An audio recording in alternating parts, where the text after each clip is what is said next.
Good morning, students. Today's pathology practical 30. Today we are going to deal with the histopathology of adenocarcinoma intestine, specimens of intussusception, intestinal polyp, and carcinoma stomach. First, coming to gastric carcinoma incidence. Carcinoma of the stomach comprises more than 90% of all gastric malignancies, and it is the leading cause of cancer-related deaths in countries where its incidence is very high. The highest incidence is between 4th to 6th decades of life, and it is twice more commonly seen in men than women. Coming to the etiology of gastric carcinoma, the first main etiology is H. pylori infection of the stomach. Second is the dietary factors. Populations consuming certain foodstuffs, example ingestion of smoked food, high intake of salt, pickled raw vegetables, high intake of carcinogens as nitrates in foods and drinking water, nitrites as preservatives for certain meats, tobacco smoking, tobacco juice, and consumption of alcohol have all been shown to have a carcinogenic effect on the gastric mucosa.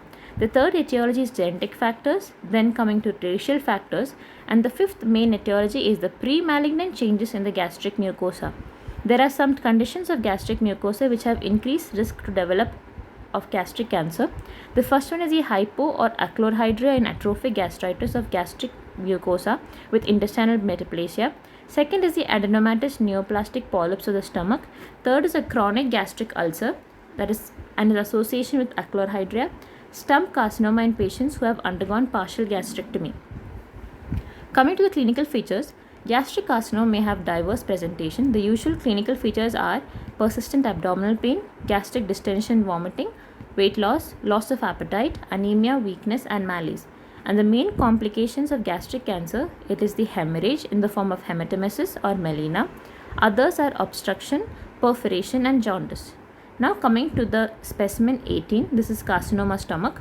The specimen of stomach with narrowed pyloric end with an ulcerative growth is seen towards the right side. Margins are indurated, and just adjacent to the growth there is loss of rugosity. Now a more clear picture of the gastric carcinoma specimen. The specimen of the stomach, you can see towards the right side there is an ulcer, and there is towards the pyloric end, and there are margins are indurated, and there's loss of rugosity, whereas towards the left you can see there are plenty of rugosities. And on the external surface you can see plenty of congestion. Now, gastric carcinoma can be divided into early gastric carcinomas. B is the ulcerative carcinoma. C is the fungating or polypoidal carcinoma. D is serous carcinoma or linitis plastica. E is colloid carcinoma, and F is the ulcer cancer. Now in A, early gastric carcinoma, you can see well differentiated adenocarcinoma with muscularis is uninvolved. In ulcerative carcinoma, the B picture, you can see in the microscopy, they are poorly differentiated adenocarcinoma cells and having a tubular pattern. In the C, that is a fungating polypoidal carcinoma, you can see in microscopy there is papillary pattern of arrangement. There are well differentiated adenocarcinomas. And serous carcinoma or linitis plastica, there is a leather bag appearance of the entire stomach where the walls of the stomach are thickened and the lumen will be reduced. So in microscopy you can see plenty of signet ring cell carcinoma with desmoplasia. E is the colloid or mucoid carcinoma, where you can see on microscopy plenty of signet ring cells and pool of mucin. And F is the ulcerative type of gastric carcinoma, where you can see plenty of an ulcerated area with plenty of inflammatory infiltrates and adjacent adenocarcinoma cells. Now this is a gross photo of the ulcerative gastric carcinoma. Towards the left you can see the lumen is showing an ulcerated area, and there's loss of rugosity. The arrow is pointing towards the ulcerated area, and on microscopy you can see the muscularis is invaded, malignant glands and anaplastic cells are seen. And the below picture is a picture of linitis plastica.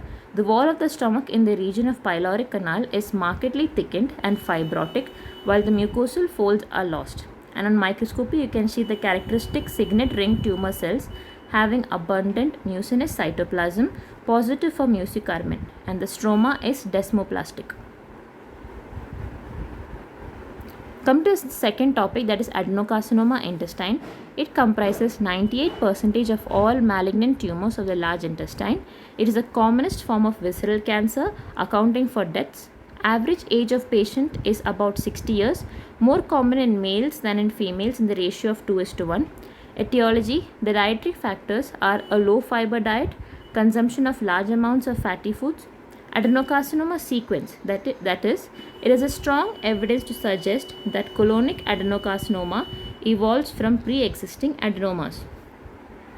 In cases with early invasive cancer, the surrounding tissue often shows preceding changes of evolution from adenoma to hyperplasia, then to dysplasia, then carcinoma in situ to invasive carcinoma. So this evolution is known as adenocarcinoma sequence. Other etiological factors are hereditary non-polyposis colonic cancer, which is an autosomal dominant condition, and other factors like inflammatory bowel diseases, diverticular diseases, and tobacco smoking can all cause adenocarcinoma intestine. Now coming grossly, there are distinct differences between the growths on the right and the left half of the colon. Coming to the right-sided colonic growth, the right-sided colonic growth tends to be large, a cauliflower-like soft mass. You can see the black arrow, a friable mass projecting into the lumen, and hence it is known as a fungating polypoidal carcinoma. Whereas the left-sided colonic growth, they have a napkin ring configuration. You can see the red arrow on top. It has a napkin ring configuration. They encircle the bowel wall circumferentially with increased fibrous tissue forming annular ring and have a central ulceration on the surface with slightly elevated margins. So it is known as a carcinomatous ulcer. So you can see the black arrow showing a napkin ring configuration, showing the narrowing of the lumen. Now come to specimen number 20. This is the specimen of the adenocarcinoma cecum. Specimen of cecum, it is measuring 6 cross 2.5 inches. You can see a polypoidal mass measuring 6.5 centimeter in the center of the specimen. It is protruding and obstructing the lumen. Cut section, it is nodular with areas of necrosis. Proximal and the distal resected portion appears to be normal. Coming to the microscopy, the adenocarcinoma of the intestine. Microscopically, the appearance of right and left-sided growth is similar. About 95% of colorectal carcinomas are adenocarcinomas of varying grades of differentiation, from well differentiated to moderately differentiated to poorly differentiated, and out of which approximately 10% are mucin secreting colloid carcinomas. Coming to the microscopy of adenocarcinoma intestine, you can see the normal mucosa. Adjacent to it, you can see the malignant glands involving the layers of the bowel wall, which is showing invasion, and you can see below the muscularis propria. This is a microscopy of the colonic adenocarcinoma, which is moderately differentiated. You can see the pleomorphic cells. Plenty of malignant adenocarcinoma cells are seen invading into the muscularis propria. The third topic is the intussusception. Intussusception is the telescoping of a segment of intestine into the segment below due to peristalsis. The telescoped segment is called the intussusceptum, and lower receiving segment is called intussuscipiens. The condition occurs more commonly in infants and young children, more often in the ileocecal region, where the portion of ileum invaginates into the ascending colon.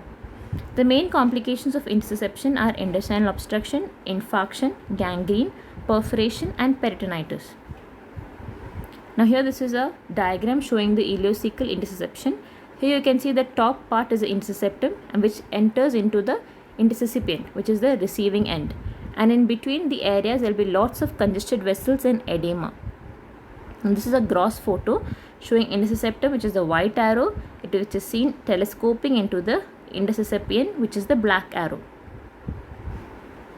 Now specimen 19 is intussusception specimen. The segment of the intestine consisting of tinea coli, appendix, cecum, appendices epiploicae. External tube is the intussuscipient, which appears blackish, and the inner and the middle tube is the intussusceptum. So you can see The external tube here below, which appears blackish, is the intussuscepient, and the inner or the middle tube, which is the upper portion, is the intussusceptum. The last topic for today is the intestinal polyp. Large bowel is the most common site for a variety of benign and malignant tumors, majority of which are epithelial origin. Most of the benign tumors present clinically as polyps. Coming to polyps and tumors of the large intestine, they are mainly divided into colorectal polyps, other benign colorectal tumors, malignant colorectal tumors, and tumors of the anal canal. Under colorectal polyps, we have the non-neoplastic polyps, neoplastic polyps, and familial polyposis syndrome. Under non-neoplastic polyps, we have the hyperplastic polyps, hamartomatous polyps, juvenile polyps and Peutz-Jeghers polyps, inflammatory and lymphoid polyps. Neoplastic polyps are adenomas like tubular adenoma, Willis adenoma, tubulo-Willis adenoma, familial polyposis syndrome, which includes familial polyposis coli, Gardner's syndrome, Turcot syndrome, and juvenile polyposis syndrome. Other benign colorectal tumors are leiomyomas, leiomyoblastomas, lipomas, vascular tumors. Malignant colorectal tumors are carcinoma, adenocarcinoma, and tumors of the anal canal. According to the character of the attachment, they can be either sessile or pedunculated. A sessile polyp has a broad base with attachment to the colonic wall, and the pedunculated type is attached to the colonic wall by the help of a fibrovascular stalk. Coming to juvenile polyps, they are also known as retention polyps. They can occur sporadically or as part of a familial polyposis syndrome. 75% occur in children younger than 10 years of age, present as a single pedunculated cherry red polyp with a smooth surface and contour. Here you can see, and they are detectable in about 2% of children who do not have symptoms.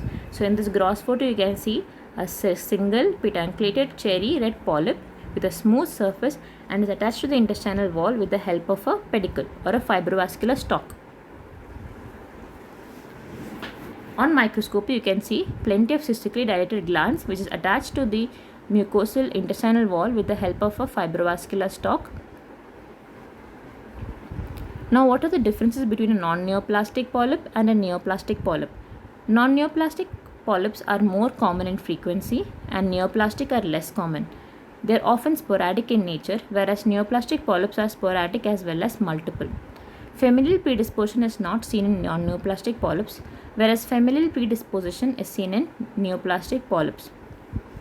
Types: non-neoplastic polyps are divided into hyperplastic, hamartomatous, that is Peutz-Jeghers, juvenile, inflammatory, or lymphoid. Neoplastic polyps include tubular, Willis, and tubulo-Willis adenomas. Familial syndromes of non-neoplastic polyps are juvenile polyposis syndrome, whereas familial syndromes of neoplastic polyp is the familial polyposis coli, Gardner's, and Turcot syndrome. Biological behavior: non-neoplastic polyps are always benign, whereas neoplastic polyps are variable malignant potential. Tubular adenoma is 5% malignant potential, Willis is 30%, and tubulo-Willis is intermediate malignant potential. And this is a picture of a tubuloadenoma which is seen attached to the intestinal wall, and it has a broad base. Now this is the different types of microscopy of the tubular adenoma, Willis adenoma, and tubulo-Willis adenoma.